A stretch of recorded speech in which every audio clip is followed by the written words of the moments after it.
প্রিয় শিক্ষার্থীরা, আসসালামু আলাইকুম। আশা করি সবাই ভালো আছো। সাধারণ গণিতের সমান্তর ধারা নিয়ে আলোচনা করছি। আজকে আমরা ৮ নম্বর থেকে শুরু করব। ৮ নম্বর প্রশ্নটি ছিল, কোনো সমান্তর ধারার m-তম পদ n এবং n-তম পদ m হলে ধারাটির m+n-তম পদ কত? তাহলে বের করতে হবে ধারাটির m+n-তম পদ কত। এখানে দেওয়া আছে সমান্তর ধারার m-তম পদ n এবং n-তম পদ m। তো আমরা একটা সূত্র শিখেছি, সেটা হচ্ছে যে n-তম পদের সূত্রটা শিখেছিলাম।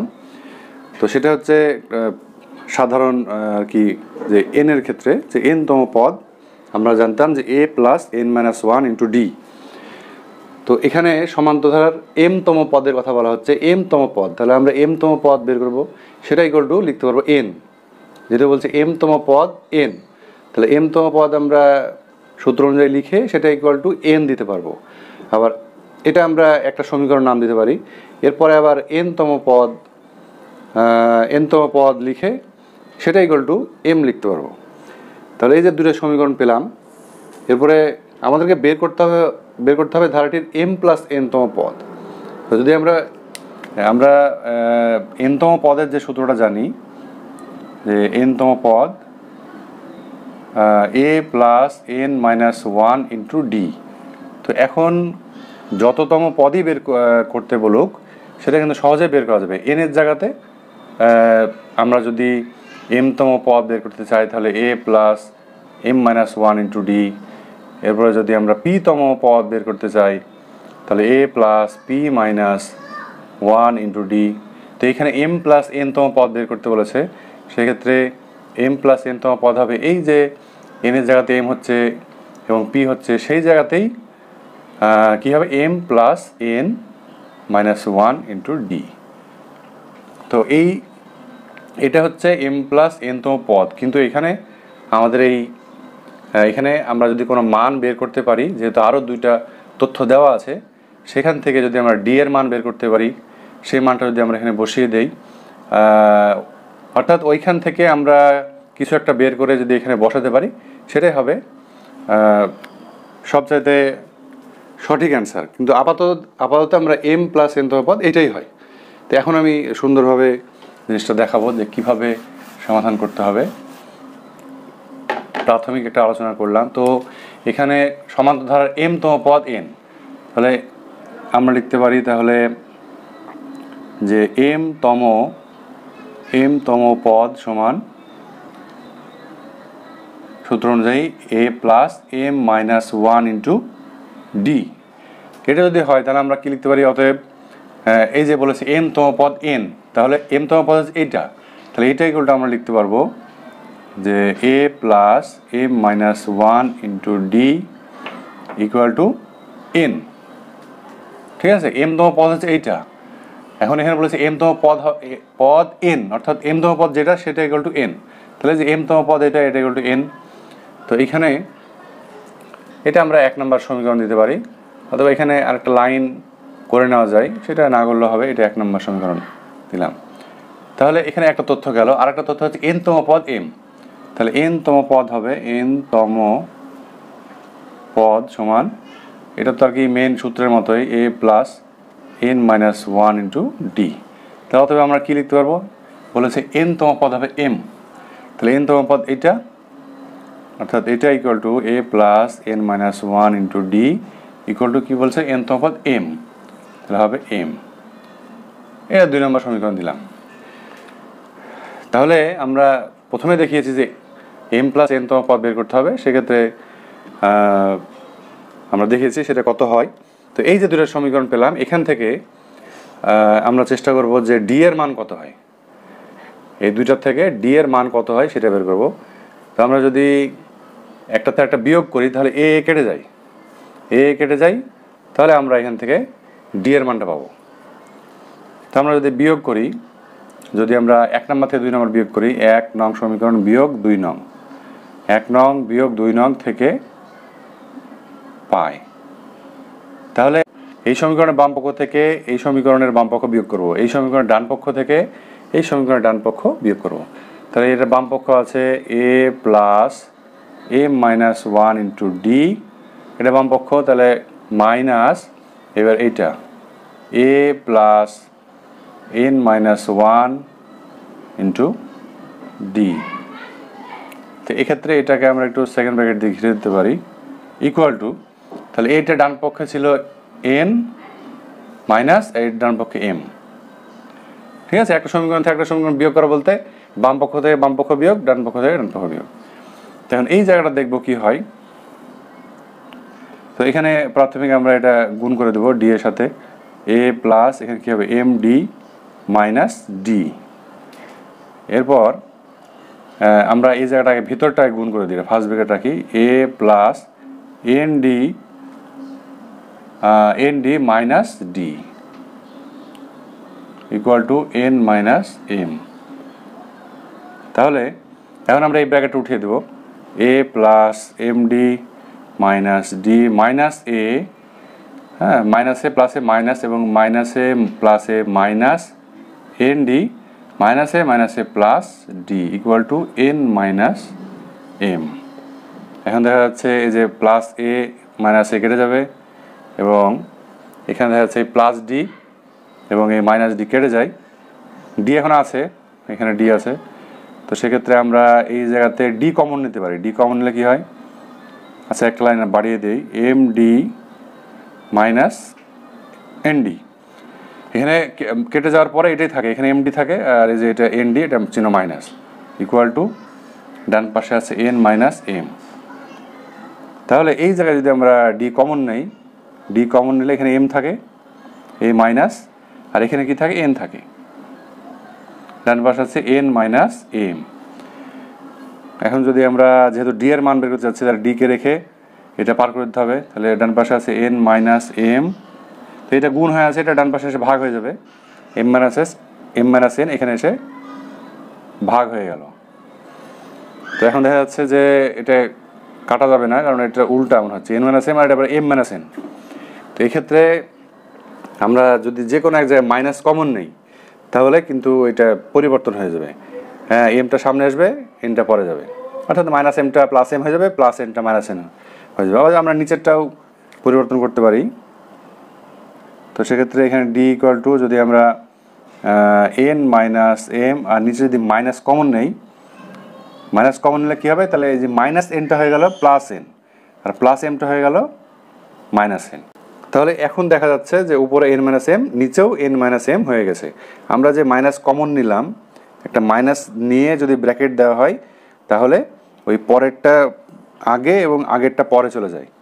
এটা দ্বারা এই মাইনাস দ্বারা গুণ করে দিলেই বোঝা যাবে, মাইনাস দ্বারা গুণ করে দিলে এটা মাইনাস এন হয় এবং এটা হয় মাইনাসে প্লাস হয়, এই যে এটাই কিন্তু আসে, এই মাইনাস দ্বারা গুণ করে দিলে এটাই হয়। তাহলে আমরা একই রকম করতে হলে এভাবে মাইনাস কমন নিব, তাহলে সেটা একই রকম হয়ে যাবে। এখন দেখা যাচ্ছে উপরে নিচে একই, তাহলে এটা কেটে গিয়ে ওয়ান হয়, হ্যাঁ এন মাইনাস এম উপরে আছে, এন মাইনাস এম নিচেও আছে, একই জিনিস, তাহলে কেটে, অর্থাৎ ডি ইকুয়াল টু হচ্ছে, যেহেতু এখানে ওয়ান হচ্ছে আর এখানে মাইনাস আছে, তাহলে মাইনাস ওয়ান, ডি এর মান মাইনাস ওয়ান। তাহলে আমরা এখানে কেটে গিয়ে এটা পেলাম ডি এর মান মাইনাস ওয়ান। তাহলে ডি এর মানটা এই দুটো সমীকরণের যে কোনো একটা সমীকরণে বসিয়ে দিলেই আমরা এ এর মান পেয়ে যাব। তো এক নম্বর সমীকরণে আমরা ডি এর মানটা বসিয়ে দিতে চাই। ডি এর মান এক নং সমীকরণে বসিয়ে পাই। তাহলে এই যে এক নং সমীকরণ a plus M minus one into d equal to n, তাহলে এই ডি এর জায়গায় ডি এর মানটা বসিয়ে দেবো, a plus M minus one into D, তাহলে ডি এর জায়গায় কী হবে minus one equal to n. তো এখান থেকে আমরা এ এর মানটা বের করে নেব। তাহলে এখানে এ প্লাস, আর যদি আমরা মাইনাস দ্বারা গুণ করে দেই, তাহলে এখানে হবে মাইনাস এম প্লাস ওয়ান, ব্র্যাকেটটা রেখে দিলাম, মাইনাস ওয়ান দ্বারা আমরা এটা গুণ করে দিলাম, মাইনাস ওয়ানের সাথে প্লাস এম গুণ করলে মাইনাস এম, মাইনাস ওয়ানের সাথে মাইনাস ওয়ান গুণ করলে plus one equal to N. অর্থাৎ এ এখানে যদি আবার ব্র্যাকেট উঠিয়ে দিই, তাহলে plus A minus M minus M plus 1 equal to n।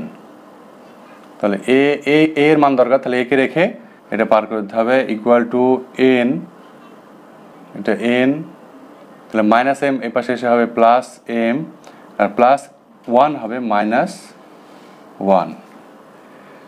এখন ডি এর মানও পাওয়া গেছে, এ এর মানও পাওয়া গেছে। এই এ আর ডি এর মান আমরা বসাবো কোথায়? এম প্লাস এন তম পদে। এখন এম প্লাস এন তম পদ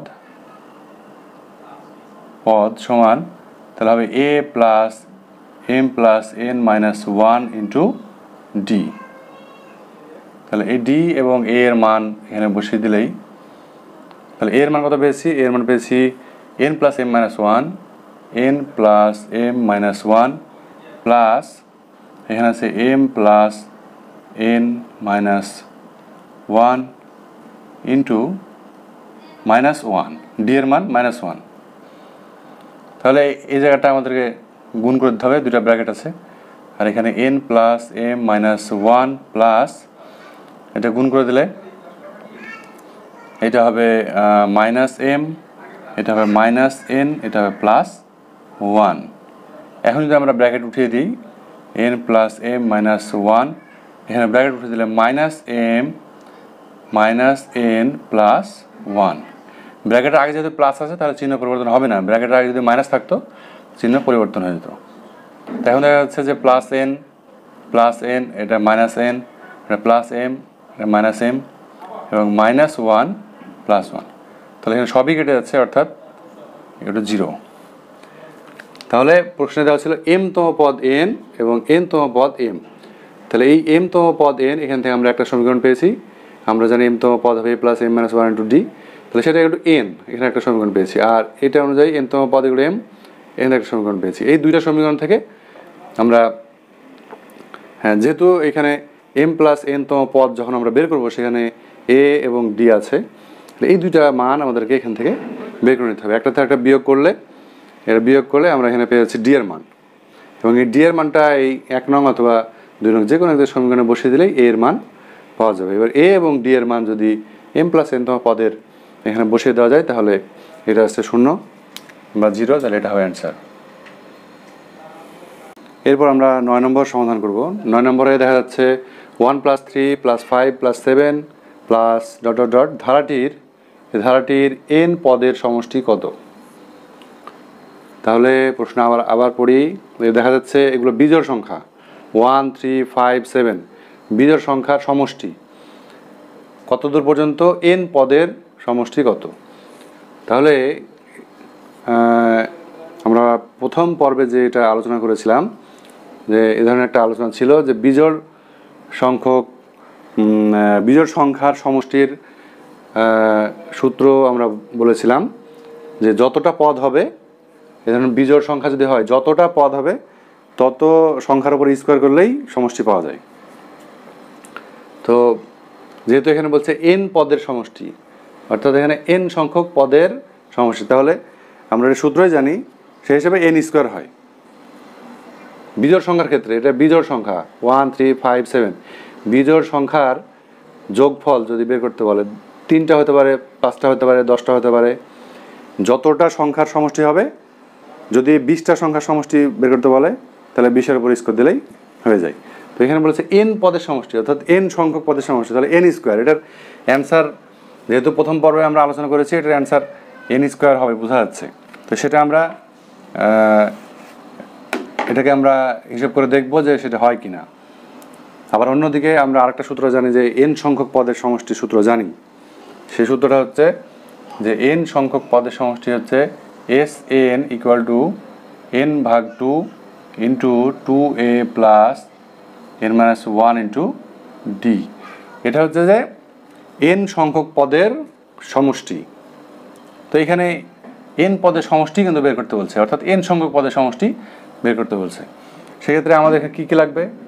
এখানে দেখা যাচ্ছে এন আছে, তো যেহেতু এখানে এন সংখ্যকই পদ, তাহলে এন এর মান এন হবে, এবং এখানে এ এর মান দরকার এবং ডি এর মান দরকার, আর এখানে এন আছে। তো এই মানগুলো আমরা, যেহেতু একটা ধারা দেওয়া আছে, ধারার থেকে আমরা জানি যে একটা ধারা দেওয়া থাকলে সেখান থেকে এ এর মান এবং ডি এর মান পাওয়া যায়। তো এই যে ধারা এখানে দেওয়া আছে 1 প্লাস 3 প্লাস 5 প্লাস 7 প্লাস এভাবে চলবে। তো এখানে প্রথম পদ এ ইকুয়াল টু কত? প্রথম পদ 1 এবং সাধারণ অন্তর সেটাকে ডি দ্বারা প্রকাশ করা হয়, ডি ইকুয়াল টু, এখানে আমরা দেখতে পাচ্ছি যে এটা 2 করে বৃদ্ধি পাচ্ছে, প্রতিবার 2 বৃদ্ধি পাচ্ছে, অথবা আমরা এইভাবে করতে পারি 3 - 1 ইকুয়াল টু 2, অথবা 5 - 3 ইকুয়াল টু 2 হবে। তাহলে প্রথম পদ এবং সাধারণ অন্তর আমরা পেয়েছি। অতএব এখন বা এন পদের সমষ্টি সূত্র, এন পদের সমষ্টি,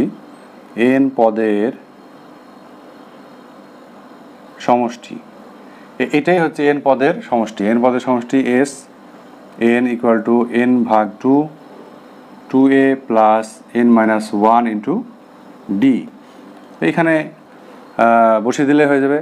তো এখানে এন আছে, এন হচ্ছে যে কতটা পদ, হ্যাঁ, কতটা পদের সমষ্টি বের করতে যাচ্ছি। তো এখানে প্রশ্নে আমরা দেখি যে এন পদের সমষ্টি, তাহলে এন এর মান হচ্ছে এন, এন এর মান এন থেকে গেল ভাগ 2, এখানে 2 ইন্টু এর মান হচ্ছে 1 প্লাস এখানে আবার এন আছে, তাহলে এন এর মান এন, যেহেতু এন সংখ্যক পদের সমষ্টি আমরা যাচ্ছি, -1 ডি হচ্ছে 2, অর্থাৎ ইন্টু 2।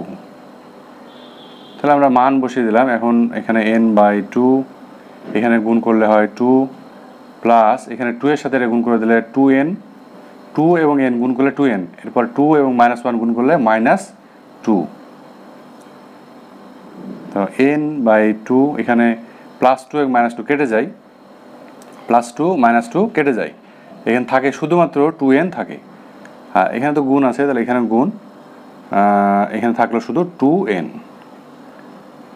তো দেখা যাচ্ছে যে এই 2 নিচে আছে, উপরে 2 আছে, এই 2 কেটে যায়, উপরে এবং নিচে একই জিনিস কেটে যায়, যেহেতু এখানে গুণ আছে, গুণ থাকলে কাটাকাটিটা হয়, তো এটা কেটে যায়, তাহলে থাকছে এখানে n থাকছে এবং এখানে n থাকছে, এটা উপরে আছে, এটা উপরে আছে, অর্থাৎ n² n এবং n গুণ করলে n²। তো দেখা যাচ্ছে যে আমরা যে সূত্রটা জানতাম যে বিজোড় সংখ্যার সমষ্টির ক্ষেত্রে যতটা পদের সমষ্টি বের করতে বলবে ততর উপরে স্কোয়ার দিলেই সমষ্টি বের হয়ে যায়। যেহেতু এন পদের সমষ্টি, তাহলে n² হওয়ার কথা। তো আমরা সমষ্টির যে সূত্র আছে সেই সূত্র দ্বারা প্রথম পদ এবং সাধারণ অন্তর এই মানগুলো বসিয়ে আমরা দেখলাম যে n² পাওয়া যাচ্ছে। তো এইভাবেই একটা ধারা যদি দেওয়া থাকে, এরপরে যতটা পদের সমষ্টি বের করতে বলবে এই সূত্রের মাধ্যমে বের করা যাবে। কারণ যে ধারা দেওয়া থাকবে সে ধারাতে প্রথম পদ এবং সাধারণ অন্তর পাওয়া যাবে, আর যতটা পদের সমষ্টি এন এর মান হচ্ছে তত। তো এখানে এন সংখ্যক পদেরই সমষ্টি বের করতে বলেছিল, এই কারণে এন এর মান পরিবর্তন হয়নি। তাহলে আমরা এটা অ্যান্সার পেয়ে গেলাম, তাহলে এটা হবে অ্যান্সার। এরপর 10 নম্বর প্রশ্ন আমরা সমাধান করব। 10 নম্বরে আছে 8 + 16 + 24 প্লাস ... ধারাটির প্রথম 9টি পদের সমষ্টি কত? তাহলে একই ধরনের প্রশ্ন, আগের প্রশ্নে একটা ধারা দেওয়া ছিল, ধারাটির n পদের সমষ্টি বের করতে বলা হয়েছিল। সেই n পদের সমষ্টির জায়গাতে এখানে আছে 9টি পদের, অর্থাৎ 9টি পদের সমষ্টি কত হবে। এখানে শুরু হয়েছে 8 + 16 + 24 প্লাস এভাবে চলছে। এখানে 3টি পদ দেওয়া আছে, অর্থাৎ এরপরে চতুর্থ, পঞ্চম, ষষ্ঠ, সপ্তম, অষ্টম, নবম, প্রথম থেকে 9টি পদের সমষ্টি কত হবে সেটা বের করতে হবে। তো আগেরটা যেভাবে করা হয়েছে সেম একইভাবে করতে হবে। n সংখ্যক পদের সমষ্টি সূত্র আমাদের জানা আছে। তো n সংখ্যক পদের সমষ্টি যেটা আমরা জানি সেটা হচ্ছে, আবারও লিখছি, Sn = n/2 into 2a plus n - 1 into d. এটা হচ্ছে n সংখ্যক পদের সমষ্টি। তো এখানে বের করতে বলছে যে n সংখ্যক বা nt বা পদ সংখ্যা হচ্ছে n, মানে n সংখ্যক পদের সমষ্টি এটা।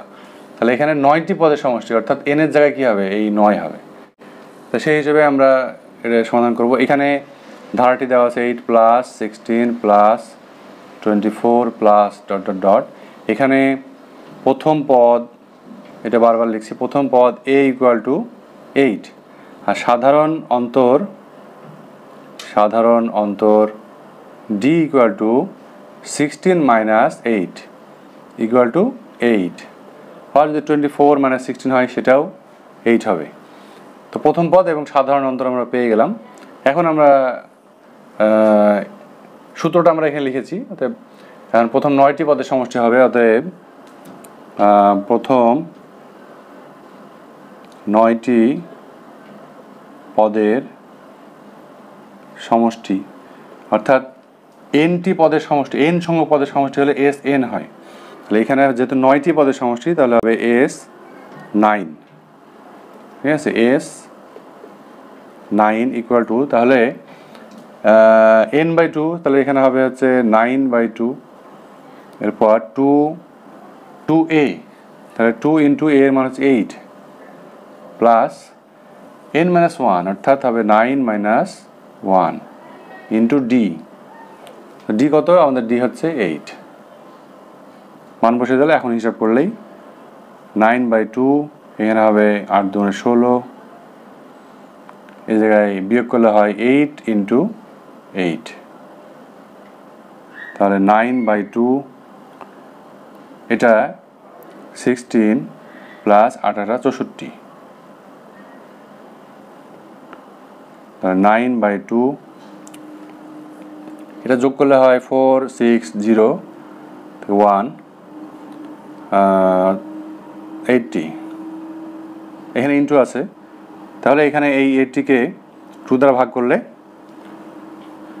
এখানে 40 হয়ে যায়, তাহলে 40 ইন্টু 9, অর্থাৎ 4 9 36, 360, এটা আমরা হিসাব করে নিলাম এত। তাহলে অর্থাৎ এই যে ধারাটা 8 প্লাস 16 প্লাস 24, এটা 9টা পদ এভাবে যোগ করা হয়, যেমন যোগ করা বলতে 8 আর 16 যোগ করলে কত হয় 24 এর সাথে আবার 24 যোগ করলে 48, এইভাবে যোগ করতে 9টা পদের, 1 2 3 এভাবে 9টা পদের যোগ করলে আমরা পেয়ে গেলাম 360 হয়। তো এই ধরনের অঙ্ক একটা ধারা দেওয়া থাকবে, আর যতটি পদের সমষ্টি বের করতে বলবে, এই যে সূত্র n/2 into 2a plus n-1 into d, এখানে a এর মান দরকার, প্রথম পদ দরকার, সাধারণ অন্তর দরকার, আর হচ্ছে n হচ্ছে কতটি পদের সমষ্টি বের করতে বলছে সেটা। তাহলে এই এখানে প্রথম পদ সাধারণ অন্তর এখান থেকে বের করে নিয়ে এইখানে বসিয়ে দিলেই এটার অ্যান্সার পাওয়া যাবে, তাহলে 360 হবে এটার অ্যান্সার। প্রিয় শিক্ষার্থীরা, আজকে আমরা এখানে শেষ করলাম। আল্লাহ হাফেজ।